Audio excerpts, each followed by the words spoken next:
आज की वीडियो में हम देखने वाले हैं कि एसएससी स्टेनो का जो स्किल टेस्ट होने वाला है उसका कैसा पैटर्न होगा, क्या चेंजेस एक्सपेक्ट कर सकते हैं और कैसे प्रिपेयर करें।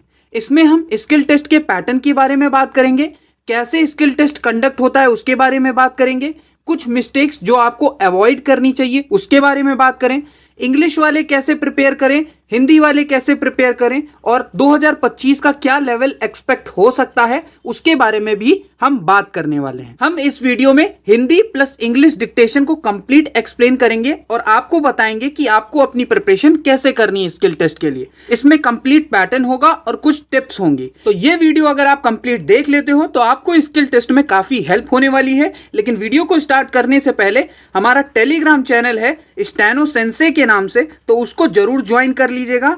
लिंक आपको वीडियो के कमेंट बॉक्स में पिन करा हुआ मिल जाएगा, वो आपके लिए काफी हेल्पफुल होगा। तो सबसे पहले हम स्किल टेस्ट के पैटर्न के बारे में बात कर लेते हैं। तो सबसे पहले ग्रेड सी की अगर हम बात करें तो 10 मिनट्स का आपका डिक्टेशन होगा, 100 WPM पर आपकी डिक्टेशन बोली जाएगी। ट्रांसक्रिप्शन टाइम इंग्लिश वालों को 40 मिनट्स का मिलेगा और हिंदी वालों को 55 मिनट्स का।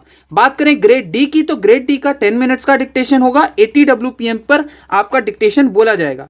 ट्रांसक्रिप्शन टाइम की बात करें तो इंग्लिश वालों को 50 मिनट्स दिया जाएगा और हिंदी वालों को 65 मिनट्स दिया जाएगा। अब बात करते हैं कि आपका स्किल टेस्ट कैसे कंडक्ट होगा। तो जब आपका स्किल टेस्ट स्टार्ट होगा तो उससे पहले आपको कुछ ट्रायल पैसेज बोले जाएंगे। ये ट्रायल पैसेज इसलिए बोले जाते हैं ताकि आप देख लें कि जो साउंड बॉक्स है उसमें कोई प्रॉब्लम तो नहीं आ रही, कोई साउंड में इशू तो नहीं आ रही। जब सभी स्टूडेंट क्लियरेंस दे देते हैं उसके बाद आपका मेन डिक्टेशन चालू होता है। जो 10 मिनट्स का मेन डिक्टेशन होता है उसमें आपको सब कुछ इंफॉर्मेशन बताई जाती है कि अब आपका जो मेन डिक्टेशन स्टार्ट हो रहा है। उसके बाद जब आप मेन डिक्टेशन कंप्लीट कर लेते हो तो देन उसके बाद टाइपिंग होता है। टाइपिंग में भी आपको मॉक फॉर्मेट में टाइपिंग टेस्ट दिया जाता है जिससे आप ये चेक कर लें कि आपकी कीज सही काम कर रही हैं या नहीं। अगर कोई कीज सही काम नहीं कर रही है, कोई कीबोर्ड खराब है तो आप उसको चेंज भी कर सकते हो। तो ये था कैसे स्किल टेस्ट कंडक्ट होता है इसके बारे में। अब बात करते हैं कुछ कॉमन मिस्टेक्स जो आपको अवॉइड करनी है।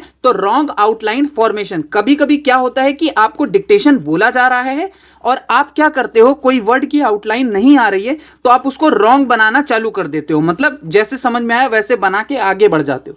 तो उससे आपको काफी दिक्कत होने वाली है। अगर आपको कोई आउटलाइन समझ नहीं आ रही है तो आप वहीं पर रुको नहीं, उसको छोड़कर आगे बढ़ जाओ, आगे वाली आउटलाइन बनाओ। स्पीड पे ध्यान और एक्यूरेसी भूल जाना। अब बहुत से स्टूडेंट क्या करते हैं, वो स्पीड पर ही फोकस करते रहते हैं, सोचते हैं कि 80-100 WPM स्पीड हम कर लें और एक्यूरेसी पर ध्यान नहीं देते हैं। बाद में क्या होता है, उनकी बहुत सारी एरर होती हैं जिस वजह से वो स्किल टेस्ट क्वालिफाई नहीं कर पाते हैं। नेक्स्ट हम बात करें ट्रांसक्रिप्शन में टाइपिंग एरर्स बहुत सारे स्टूडेंट्स की होती हैं। ये क्यों होता है, क्योंकि जब आप डिक्टेशन लिखते हो उसके बाद आपने ट्रांसक्रिप्शन की अच्छे से प्रैक्टिस नहीं करी है, इसी वजह से टाइपिंग की एरर होने लगती है। तो आपको टाइपिंग की भी अच्छे से प्रैक्टिस करके जाना है जिससे टाइपिंग एरर ना हो सके। नेक्स्ट मिस्टेक की बात करें तो प्रूफ रीडिंग स्किप कर देना। मतलब जब आप कोई डिक्टेशन लिखते हो उसके बाद अगर आप उसको रीड नहीं कर रहे हो तो आपको कैसे पता चलेगा कि जो भी आप शॉर्ट हैंड में लिख रहे हो उसको आप पढ़ पा रहे हो या नहीं पढ़ पा रहे हो। तो उसको बिल्कुल भी स्किप ना करें, उसको भी पढ़ते रहें, तभी आपको पता चलेगा कि आप कौन से वर्ड्स हैं जिसको नहीं पढ़ पा रहे हैं। बाद में आप उसको और ध्यान दीजिए जिससे आपकी स्किल टेस्ट और बेटर होगा। अब बात करते हैं कि इंग्लिश वाले कैसे स्किल टेस्ट की प्रैक्टिस करें। तो देखो इंग्लिश वालों के लिए क्या है कि केसी मैगजीन की प्रैक्टिस करें और कुछ प्रोग्रेसिव मैगजीन भी कर लें। ऐसा क्यों बोल रहा हूं, क्योंकि देखो इस बार वेंडर जो है चेंज हुआ है, आप सभी को पता है इस बार वेंडर चेंज हुआ है। तो हो सकता हो केसी मैगजीन के अलावा प्रोग्रेसिव से भी आपका कुछ मैटर आ सकता है। देखो डिक्टेशन जो है वो आपको पार्लियामेंट्री मैटर पर ही आएंगे, लेकिन पार्लियामेंट्री मैटर में भी कुछ ऐसे वर्ड्स होते हैं जो काफी टफ आउटलाइन हो जाती है, उसमें आपको प्रॉब्लम ना हो इस वजह से आप प्रोग्रेसिव मैगजीन की भी प्रैक्टिस करके जाएं। आप जितना देखो यहां पर लिखा है डेली 1 डिक्टेशन प्रैक्टिस, लेकिन अब आपको जो है 1 डिक्टेशन नहीं, आप जितना प्रैक्टिस कर सकते हैं अच्छे से उतनी ज्यादा डिक्टेशन की प्रैक्टिस करिए। ऑडियो की स्पीड जो है वो आप 80 से 100, 100 से 110 तक ग्रेजुअली इंक्रीज करिए। देखो जो 80 वर्ड्स पर मिनट वाला डिक्टेशन है ना, तो इसमें आप स्पीड अपनी 90 तक लेके जाइए क्योंकि वहां पर आपको फ्लक्चुएशंस देखने को मिलेंगे। तो इस वजह से अगर 80 की तैयारी करना रहे हैं तो 10 WPM स्पीड बढ़ा के रखिए, मतलब 90 की प्रैक्टिस करिए। और अगर आप 100 की कर रहे हैं तो आप 110 तक अपनी स्पीड को रखिए, ताकि जो भी फ्लक्चुएशंस हो उसमें कोई भी दिक्कत ना हो। और अपना एरर लॉग मेंटेन रखें, मतलब जो भी वहां पर एरर परसेंटेज की छूट है उसको ध्यान में रखकर ही आप अपने मैटर को टाइप करें और उसको वापस से चेक जरूर करें। नेक्स्ट पॉइंट की बात करें तो रेगुलर ट्रांसक्रिप्शन और टाइपिंग जरूर करें, मतलब कि जो भी आप डिक्टेशन लिख रहे हो उसके बाद उसको रीड जरूर करना है, रीड करने के बाद उसको ट्रांसक्राइब भी जरूर करना है। मतलब ये सारे स्टेप्स अगर आप फॉलो करते रहोगे तो डेफिनेटली आप स्किल टेस्ट में अच्छा परफॉर्मेंस दोगे।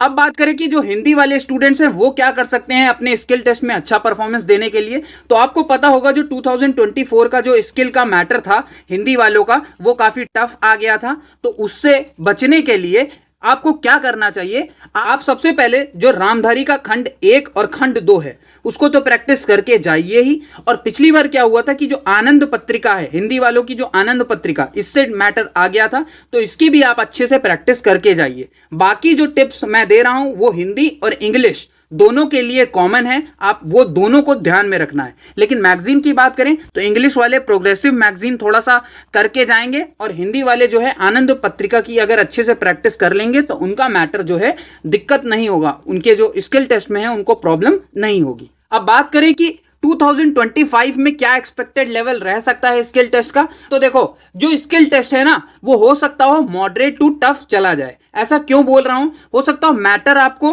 थोड़ा सा इजी देखने को मिल जाए, लेकिन वहां पर ऑडियो क्वालिटी में आपको दिक्कत हो। ऑडियो क्वालिटी क्या, देखो जब टीसीएस करवाता था एग्जाम तो ऑडियो जो है काफी ज्यादा फ्लक्चुएशंस होता था, साउंड में प्रॉब्लम होती थी। और अब तो वेंडर चेंज हो गया है और आपको उसके कंडीशंस पता ही है कि क्या चल रहे हैं, तो ऑडियो में तो आपको प्रॉब्लम होने ही वाली है। तो इस वजह से अगर आपका मैटर इजी भी आ जाता है तो हो सकता हो ऑडियो की वजह से वो आपका मैटर मॉडरेट टू टफ बन जाए, क्योंकि जब ऑडियो ही नहीं सही होगा तो काफी वर्ड्स छूटने लगेंगे।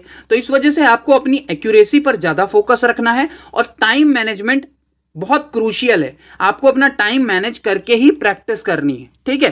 तो इन सब बातों को ध्यान में रखना है। और एक टिप और मैं देना चाहूंगा कि जो है आप जो अपनी स्किल टेस्ट की प्रैक्टिस करिए वो ईयरफोन लगा के प्रैक्टिस मत करिएगा। ईयरफोन लगाने से क्या होगा, आपके साउंड डायरेक्ट कान में जाते हैं, इस वजह से आपको वहां प्रॉब्लम होगी, क्योंकि वहां ईयरफोन नहीं होगा, वहां साउंड होगा। तो आप किसी साउंड सिस्टम से ही डिक्टेशन की प्रैक्टिस करिए, ताकि जो बैकग्राउंड नॉइज आती है ना उसको आप अडॉप्ट कर ले, क्योंकि हो सकता हो आपका सेंटर कोई ऐसी जगह चला जाए जहां पर आपकी बैकग्राउंड नॉइज आ रही हो, तो उसके साथ में आपको डिक्टेशन को प्रैक्टिस करना चाहिए ताकि वहां पर जाकर कोई दिक्कत ना हो। अब बात करें फाइनल टिप्स की, तो जो आपका डिक्टेशन होगा वो बिल्कुल कॉन्फिडेंस के साथ उसको स्टार्ट करो। उसमें एग्जाम हॉल में कोई भी आपको पैनिक नहीं करना है, और आपको जो प्रैक्टिस करने हैं वो एसएससी के जो ऑफिशियल फॉर्मेट हैं उसी के हिसाब से।